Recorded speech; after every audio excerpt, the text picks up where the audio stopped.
Appamada's programs and facilities are supported through your generosity. Your support really does make a huge difference. You'll find a link for contributions on the website at appamada.org/contribute. Thank you so much.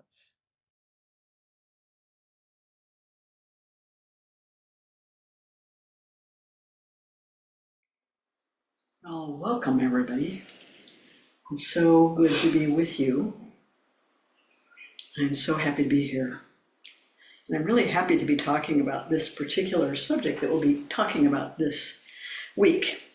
But first I want to say how much I appreciated the Dharma Talk we had this morning from our head student for the practice period, Rosemary, and the lovely exercise she had us do together. So that was a very nice start to our day. And we're in the middle of this practice period on the subject of trust in mind. And there's a way of thinking of the mind as an individual mind, and there's a way of thinking of the mind as a larger mind. And a Sangha is a larger mind. So on that note, welcome to the October 2024 Appamada Integrated Intensive. So, as I said, our theme is trust in community. So, as some of you may know or may have heard, this is the week before a fateful election. You may have caught some wind of that. And so much is at stake. So some of that energy is in the air as well, as we're sitting together, right? And when there are big storms, a hurricane, a pandemic, political strife, climate crises, storms that can threaten everything that we cherish, we need community more than ever. We need each other. Indeed, our very survival depends on it. Even in the pandemic, when we had to face that existential threat by isolating, we managed to stay connected through technology. This is just so important. After every natural disaster, you see communities come together and try and restore their communities and find some and provide relief for each other. So the new reality then fundamentally transforms the environment in ways that profoundly shape communities. But it cannot destroy our fundamental human need for connection and collective action. So by this action, we save ourselves and we save each other. It's an evolutionary response to danger, devastation, and existential threats. What we might think of as social or collective forms of suffering. So not just personal forms of suffering, but our collective suffering. In such times, to be alone threatens our very survival. As a species, we've evolved over millennia in response to external conditions, weather, food sources, predators, and so on, to internal capacities, intelligence, language, emotions, and so on, and to social development, from family clans to sophisticated modern social organizations, governments, corporations, schools, and metropolises. So I want to situate our week together on the theme of trust and community in that larger evolutionary picture. In that way, we may discover our place in the current human predicament, which we share with all beings in this moment on planet Earth. I don't know what this election will portend, but I do know that regardless, we'll have a lot of work to do afterwards, and a real need to come together to address it. This is the last mention of the election I will make during this intensive. I hope as you go home in the evening or wake up in the morning, you'll avoid getting sucked into the maelstrom of news, speculation, anxiety, and distraction of the online environment. Give yourself fully to the intensive as a refreshing pause in all of that. Bring yourself wholeheartedly to this experience and savor it. Let your mind and attention be restored in this way. Try to maintain silence and stillness as much as possible, even away from the zendo. Joko said nothing else does what an intensive does or a session does. And she said it would be nice if anything else could, a walk in the forest, water skiing, whatever, but nothing does. Nothing does what an intensive does. Maureen Stewart said, Zazen washes the mind, leaving it fresh and clean. You all have your Zazen mind, so use it. So please keep yourself free of screens as much as possible during this week. It's so tempting. Some of you have to attend to work or family responsibilities in that way, so you'll have to manage your time online to be as minimal as possible. When I was in the monastery, there was a rule: no talking before noon. It started after supper. I recall how freeing that felt. Just recently, that came back to me, and it was just so spacious and so relaxing, so relieving not to have any talking before noon. So lately, I've had a rule for myself: no screens before noon. And I know that I'm going to have to rejoin the conversations and relationships I have online at some point. So I don't try to stay off screens altogether all day. Like some people will have a Sabbath, a whole day when they're off screens. But until noon, I'm protected. And I see in my own life anyway, there's almost nothing so urgent that it has to be handled before noon. I've told the people closest to me that I still get notifications on my watch, that they've sent a text or an email or something. And if it's really urgent, they should put a couple of exclamation points in the beginning of it, and I'll know if I have to get back to them. But so far, hasn't been a problem. This buys me a spacious mind for the morning, and it's surprising how much I'm enjoying it. Really surprising. I realized that I was going around in a kind of fog. This probably isn't you, but I was going around in a kind of fog of fragments of thoughts. A butternut squash recipe, what one of the political candidates said, what's happening in Ukraine, and just a million little fragments were interrupting my capacity to actually think. And so work on this book project, I need to be able to think. And so this has been a kind of interesting practice for me, to allow myself that space where nothing is happening. I'm washing the dishes, but I'm not listening to a podcast or an audible book or not doing anything but washing the dishes. And this takes us back to our Zen practice of just doing the thing that is right in front of you. So this has been a very interesting practice for me. I've learned a lot from it. And when I get back online in the afternoon, I'm not that interested. So I'm like, okay, what do I absolutely have to do here? And I'm more strategic about my time, and I don't find myself suddenly in the middle of Wikipedia looking up Rosicrucians. So that's been helpful, really helpful. So, okay, so anyway, so that's, you can think about ways that you might play with allowing yourself a block of time, anytime during the day, where you're just free of that immense attention, wherever. And I think disruptor of our ability to hold a thought, to maintain a thought. Okay, so you might be able to find that, depending, people have work, I know that they're going to work, they have family responsibilities, there are all kinds of things that people are committed to. But you might play with that idea, can I carve out some time and give myself some space? And surprisingly enough, other people will accommodate that.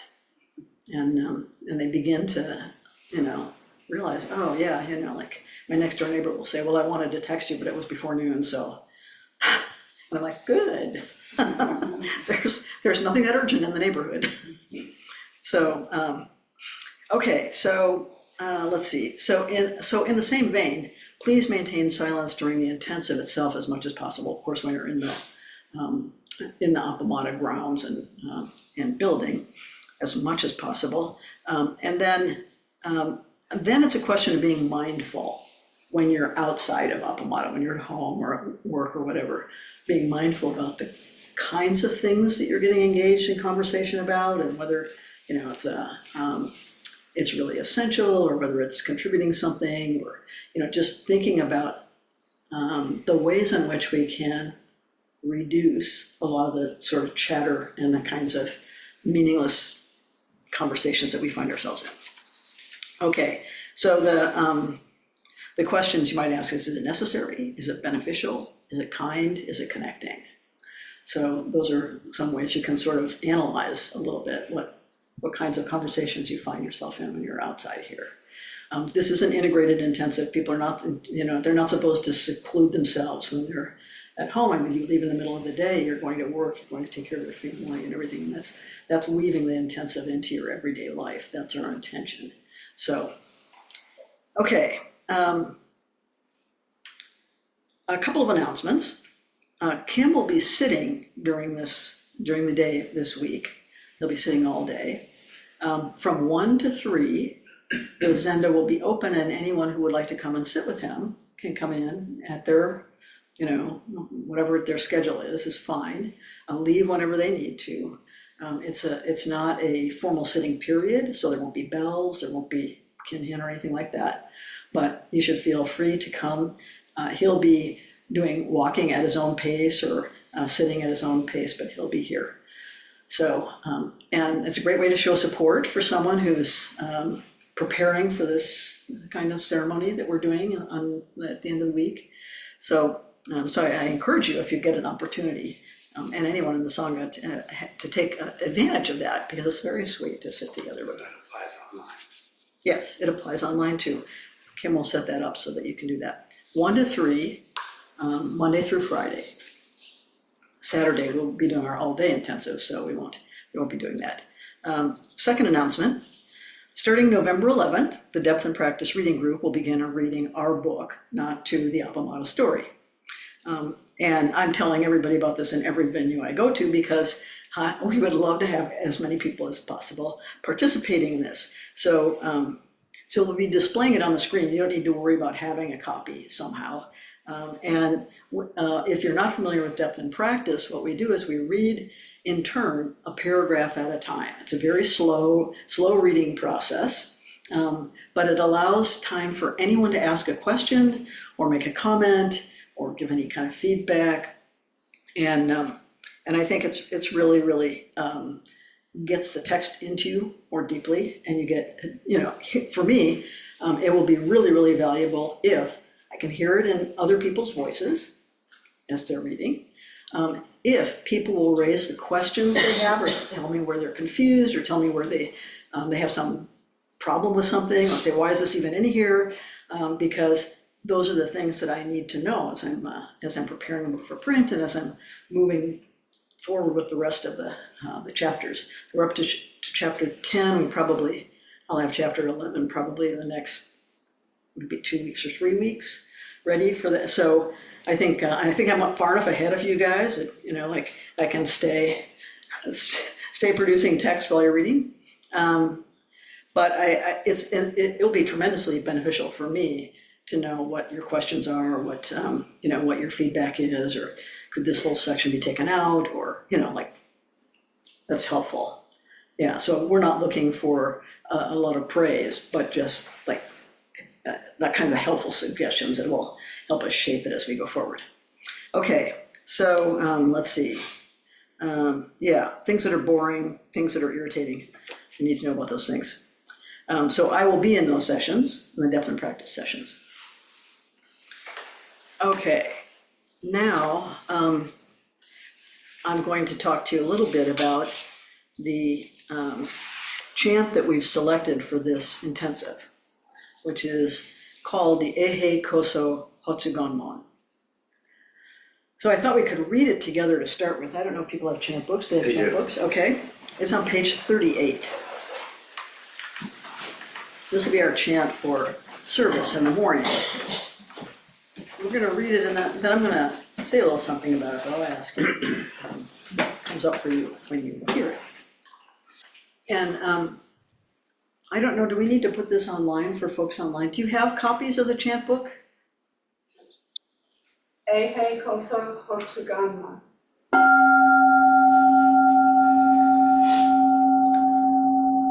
We vow with all beings from this life on throughout countless lives to hear the true Dharma, that upon hearing it, no doubt will arise in us, nor will we lack in faith, that upon meeting it, we shall renounce worldly affairs and maintain the Buddha Dharma, and that in doing so, the greater earth and all living beings together will attain the Buddha way. Although our past evil karma has accumulated, Indeed, being the cause and condition of obstacles in practicing the way, may all Buddhas and ancestors who have attained the Buddha way be compassionate to us and free us from karmic effects, allowing us to practice the way without hindrance. May they share with us their compassion, which fills the boundless universe with the virtue of their enlightenment and teachings.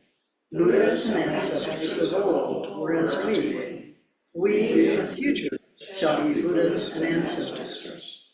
Revering Buddhas and ancestors, we are one Buddha and one ancestor. Awakening Buddha mind, we are one Buddha mind. Because they extend their compassion to us freely and without limit, we are able to attain Buddha and let go of the attainment. Therefore, the Chant master Lung Yao said, those who in past lives were not enlightened will now be enlightened. In this life, save the body, which is the fruit of many lives. Before Buddhas were enlightened, they were the same as we. Enlightened people of today are exactly as those of old. Quietly explore the farthest reaches of these causes and conditions, as this practice is the exact transmission of a verified Buddha. Confessing and repenting in this way, one never fails to receive profound help from all Buddhas and ancestors. By revealing and disclosing our lack of faith and practice before the Buddha, we melt away the root of transgressions by the power of our repentance. This is the pure and simple color of true practice, of the true mind of faith, of the true body of faith.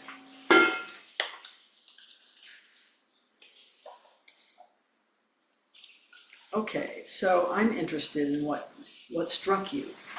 Might be a word, might be a phrase, it might be a thought about this text.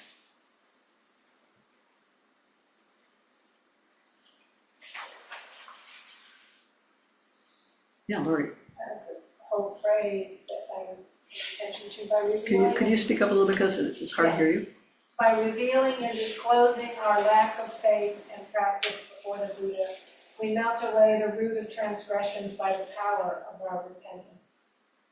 That's what struck you, yeah. Yeah.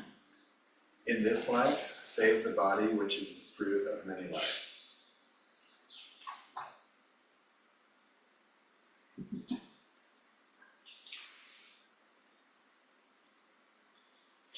True mind of faith, true body of faith. Will now be enlightened. So what's striking me is the both is upon hearing it, no doubt will arise in us, nor will we lack in faith. And then, like Lori said, and then wherever it is, confessing and repenting, confessing our lack of faith. We won't lack in faith, but we gotta confess we have a lack in faith. Yeah. That's what I was going to, that contrast really struck me too. And that he says, by revealing and disclosing our lack of faith and practice before the Buddha, we melt away the root of transgressions by the power of repentance. This is the pure and simple color of true practice. It's not, it's one thing. It's or something like that. Yes. Ellen? What struck me was before Buddhas were enlightened, they were the same as we. Enlightened people of today are exactly as those of old.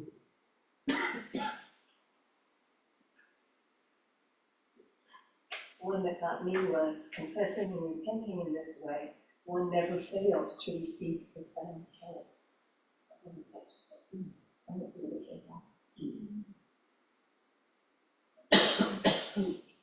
We don't chant this very often, but it's chanted every single day in monasteries in Japan. And most of the monks memorize it.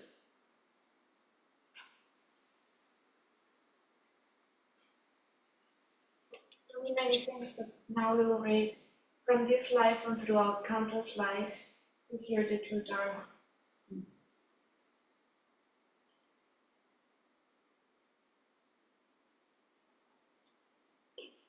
I can't quite see if we have more people online who can see the hands anyway.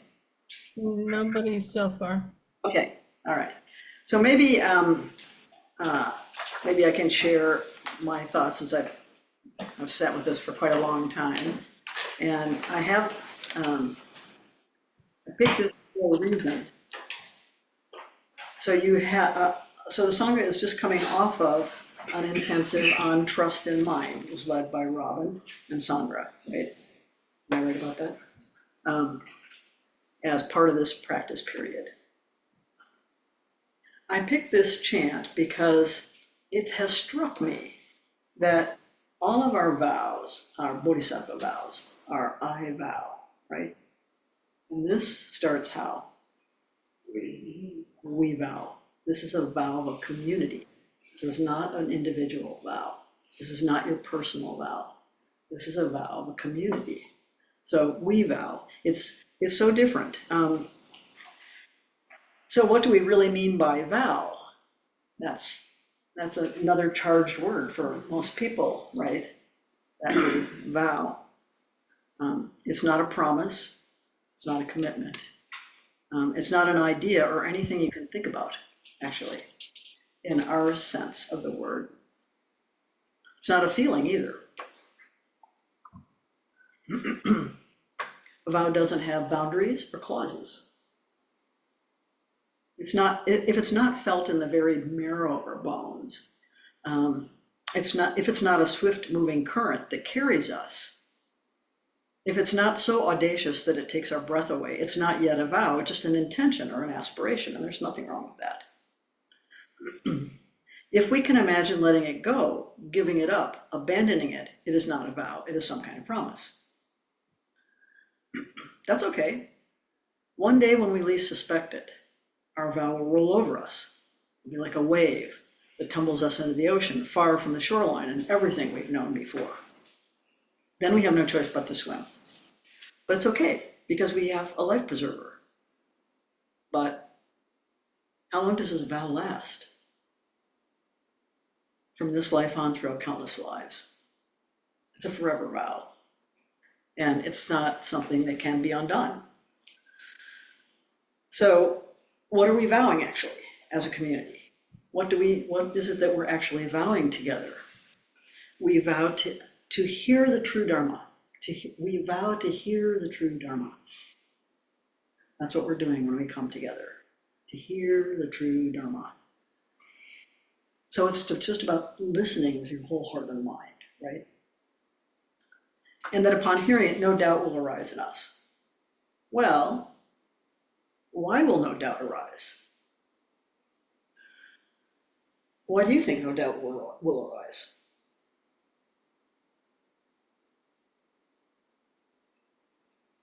It's a tough one for me. It's not a right or wrong answer. Why do I think no doubt will arise? Because it's bigger than one person, it's bigger than a decision to make, it's bigger than an aspiration. It is hearing the true Dharma is a recognition rather than an aspiration. Right? Something? Are you looking for me to say, good answer? Please.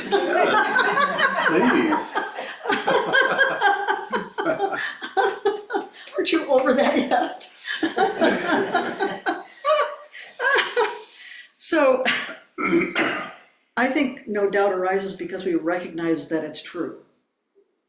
So, there's no real argument to make over the First Noble Truth, for example. Look around, do your own exploring, do your own inquiry. Does it still apply? Yes, so I think that's part of what, there's a bedrock truth to it that we recognize, and that it makes it not subject to doubt. Okay, does that mean we're not supposed to have questions? No. Absolutely not. Questions are essential. But in some part of our being, when we're together, we can feel it not as a shared belief, but something beyond doubt. Nor will we lack in faith. Okay, what do we mean by faith?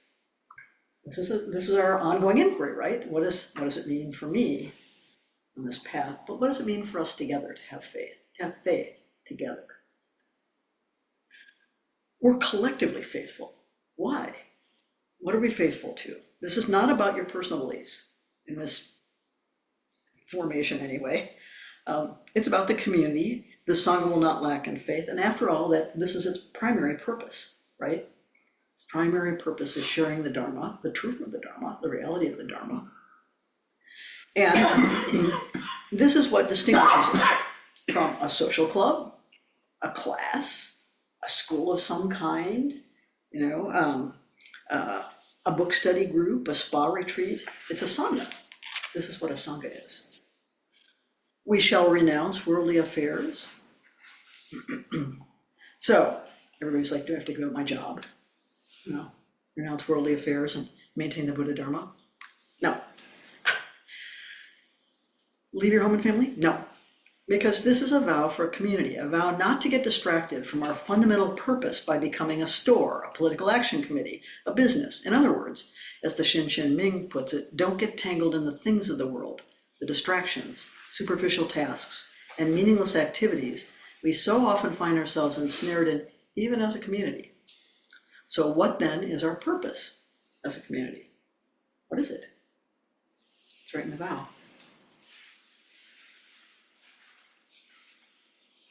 Support each other.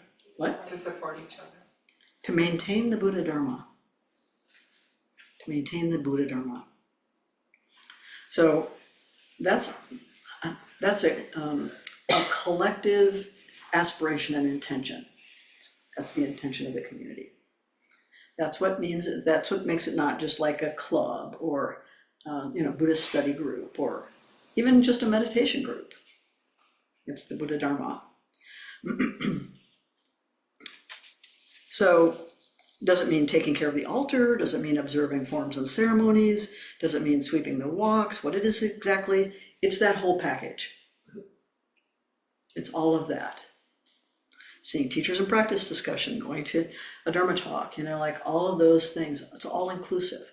And maybe you can do some small subset of all of those things that are offered.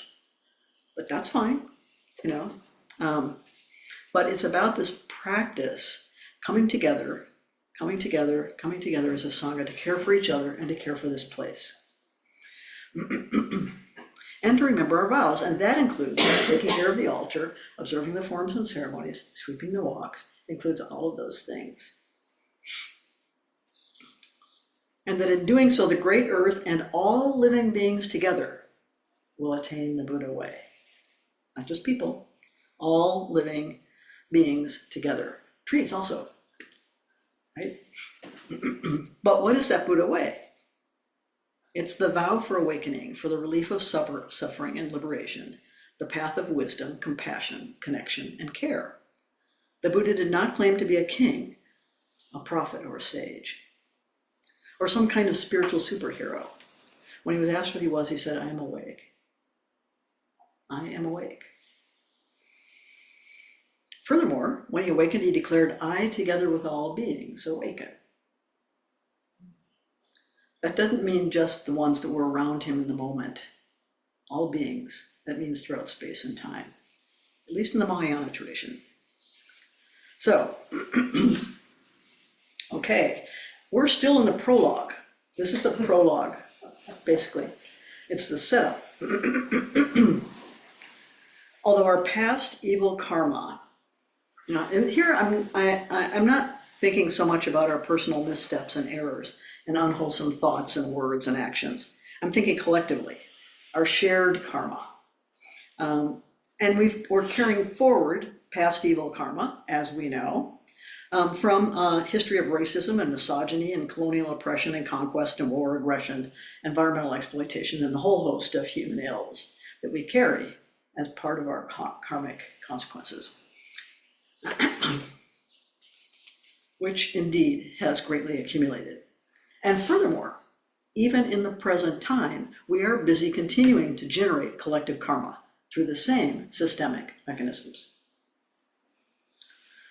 So this is acknowledging that we carry this karma. The same way in the morning, individually, we stand up and say, all my ancient twisted karma, I now fully avow. I just avow it. This is what I'm carrying. This is what I have.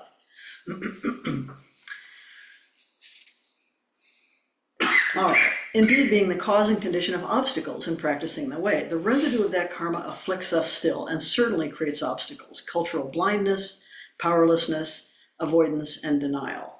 Still, given these obstacles, we implore the Buddhas and ancestors, may all Buddhas and ancestors who have attained the Buddha way, so accomplished and enlightened, be compassionate to us, be kind, and free us from karmic effects, liberate us from the residue of our shared karma so that, allowing us to practice the way, we may practice the way without hindrance.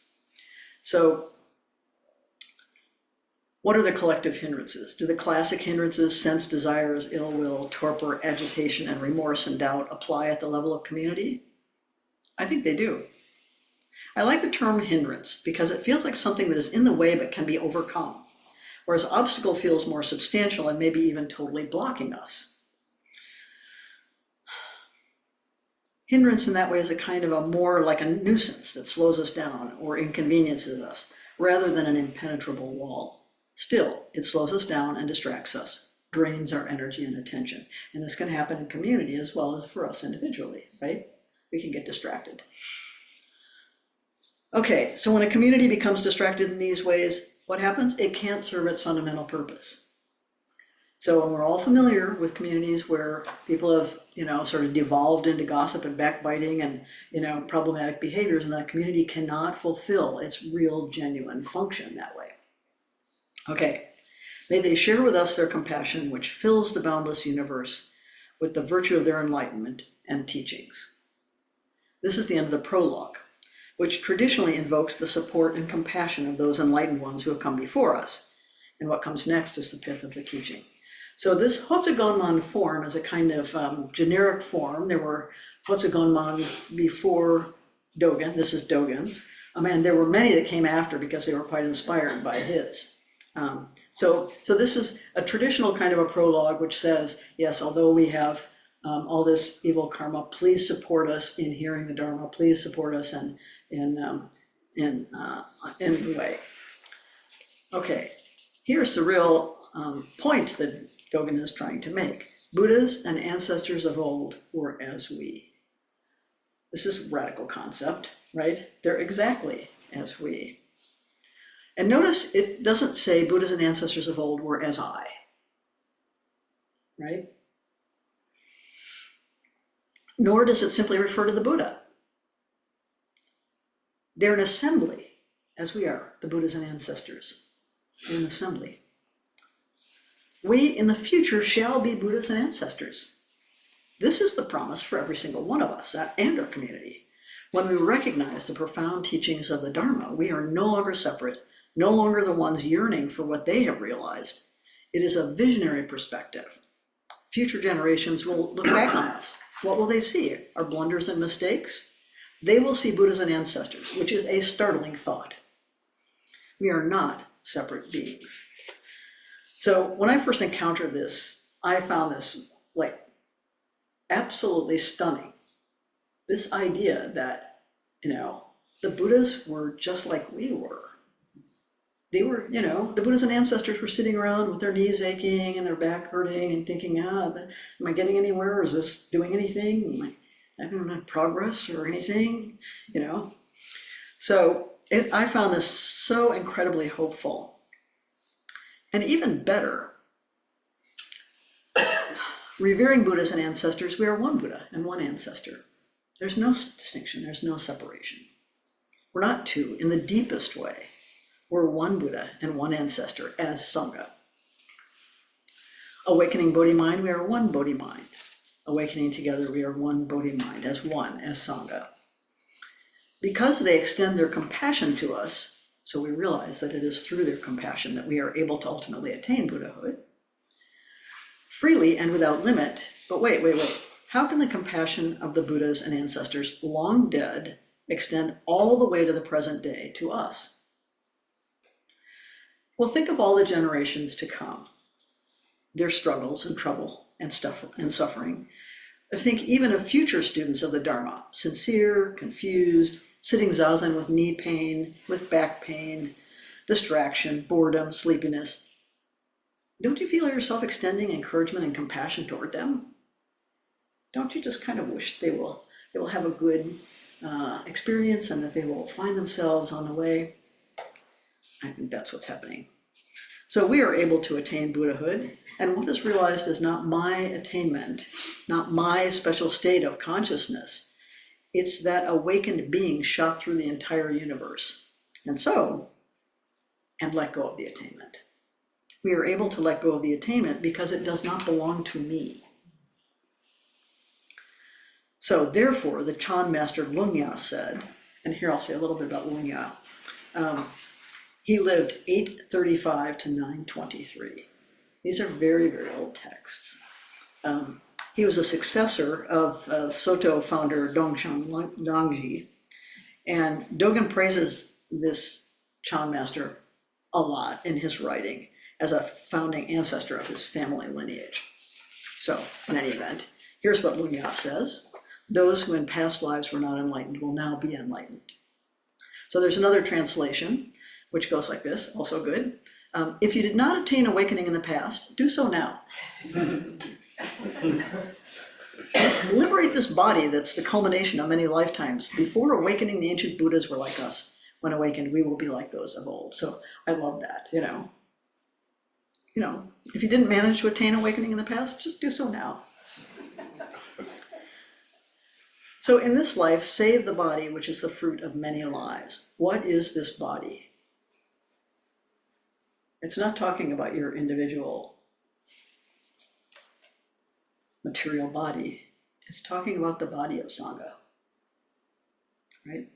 And this is the fruit of many lives, right? Present and past. Okay. Before Buddhas were enlightened, they were the same as we, not just like us, the same. Buddha's Sangha of disciples exactly identical with our Sangha.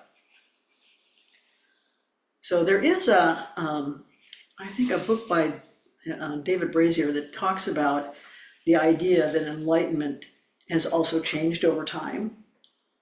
This categorically refutes that. Your enlightenment is identical. Your awakening is identical. It's the same. So, quietly explore the farthest reaches, and you think about what are the farthest reaches of these causes and conditions? Where do they reach? The causes and conditions that we create through our lives together, through coming together and practicing the Dharma.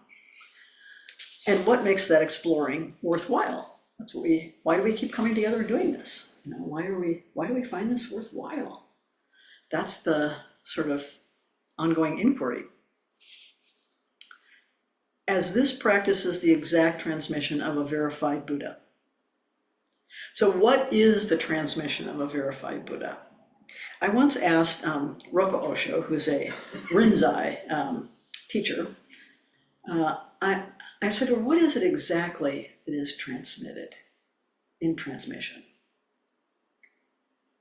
And she gave me a steely gaze, and she said, nothing. Which I understood completely, because it's not a doctrine or a dogma.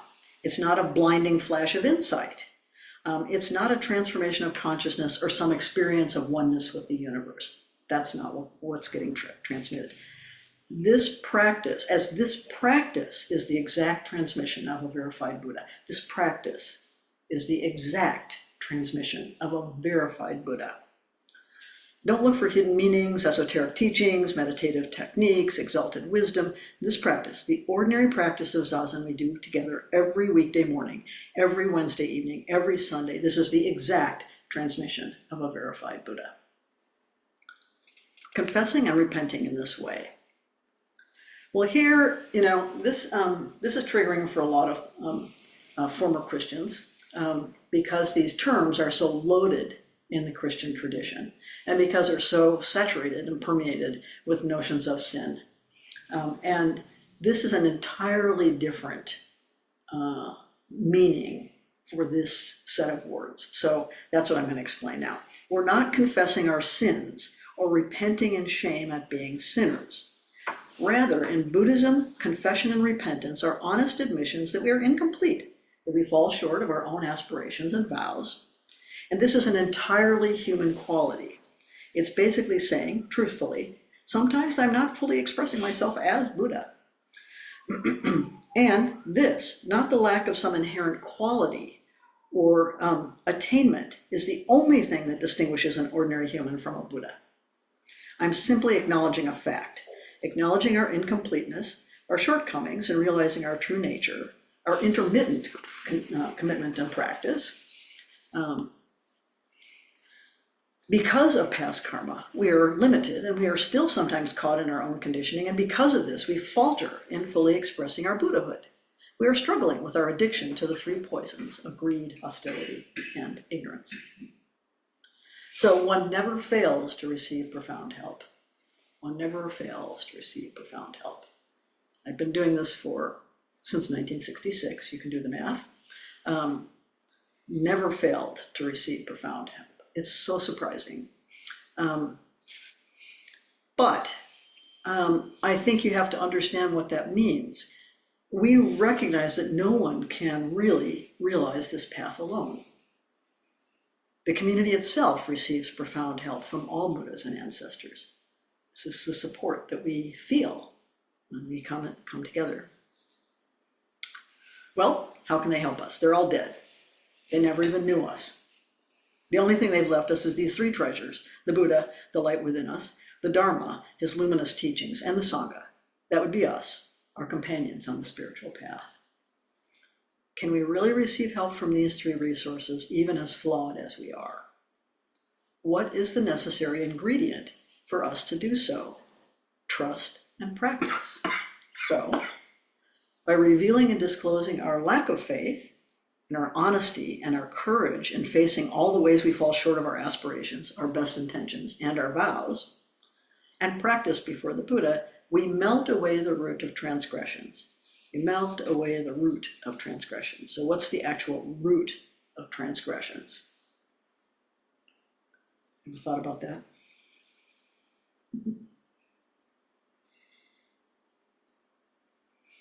Not having the practice.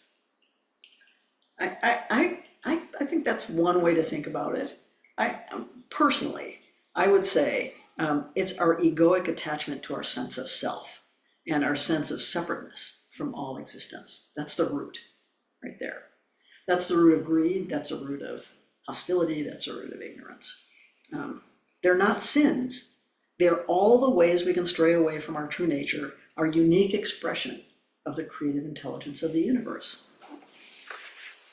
So the last part of it, I found this just so heartening.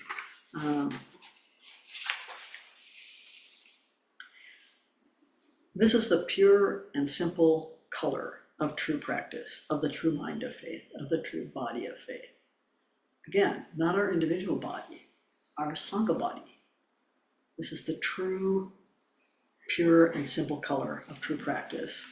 The true mind of faith and the true body of faith. It's enacted. It's not, faith is something that is enacted. It's not something that is believed. So I don't know if that makes sense to you, but that's why I felt this was such an important chant for us as a Sangha in this practice period where we're talking about trust. Because trust means a lot of different things to people. And so I wanted to think, sort of have us think about, what do you think about when you hear trust in community? What does that mean to you? What does that phrase mean to you? So and how do you think it's related to trust in mind? That's my question for you.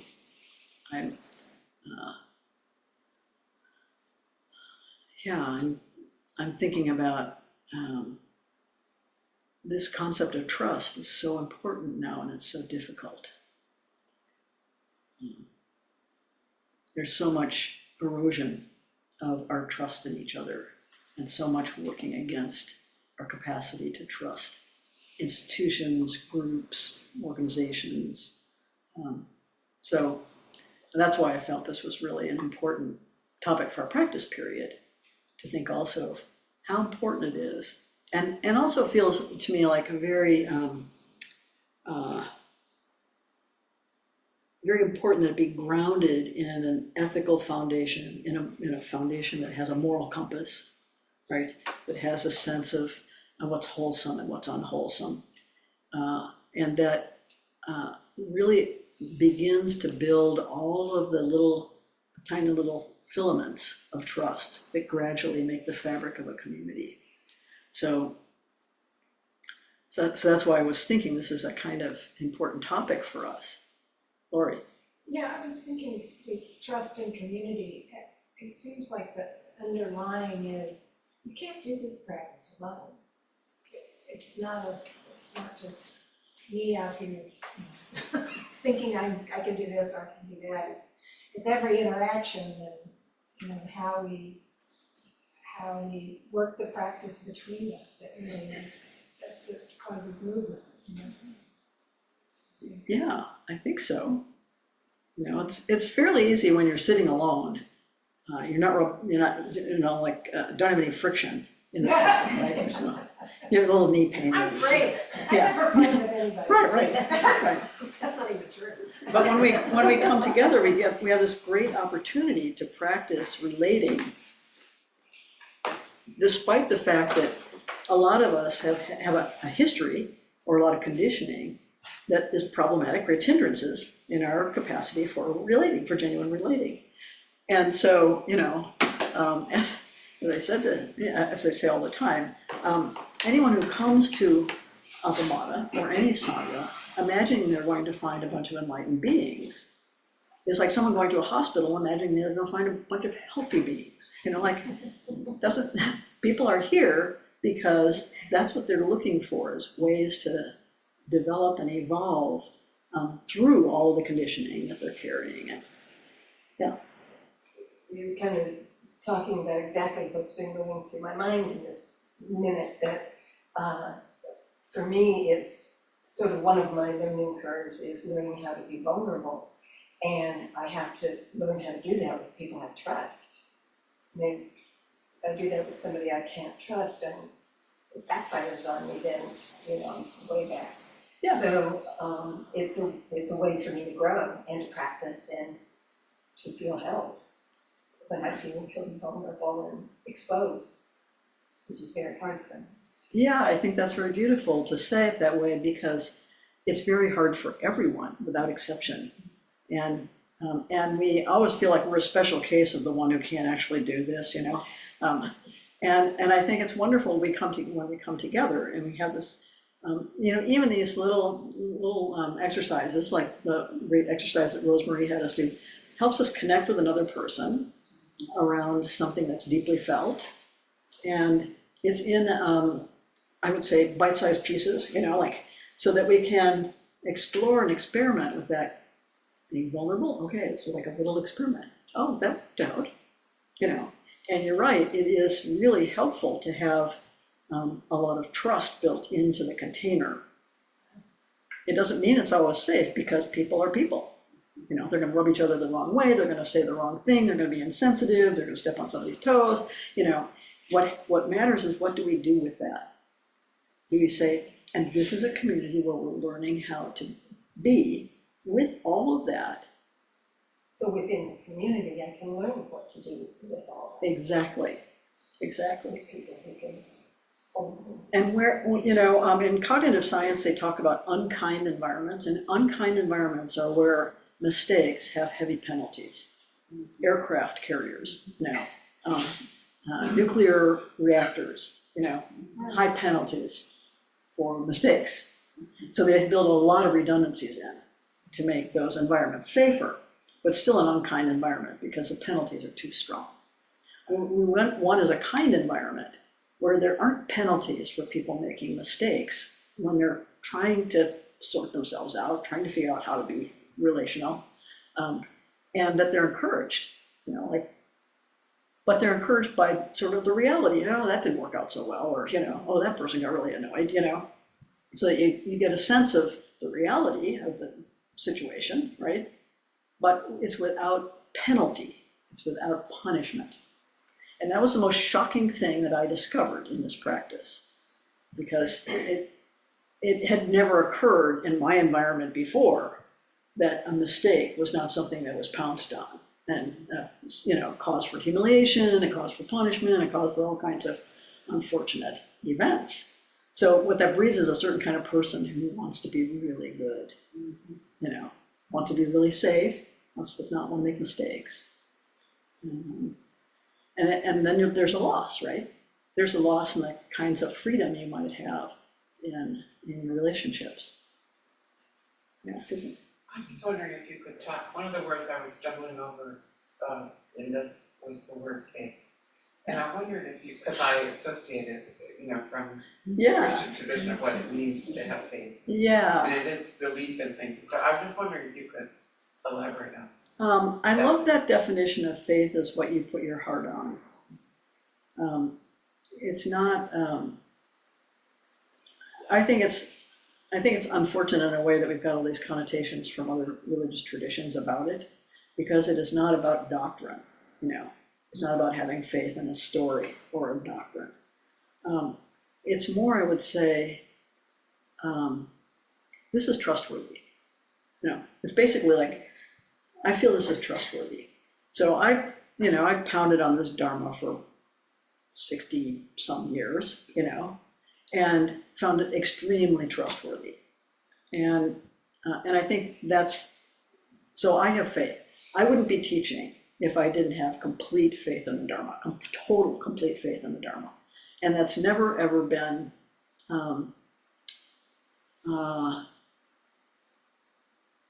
misspent, I would say, no. But it's not like this is the doctrine. It's like, I have faith in the process.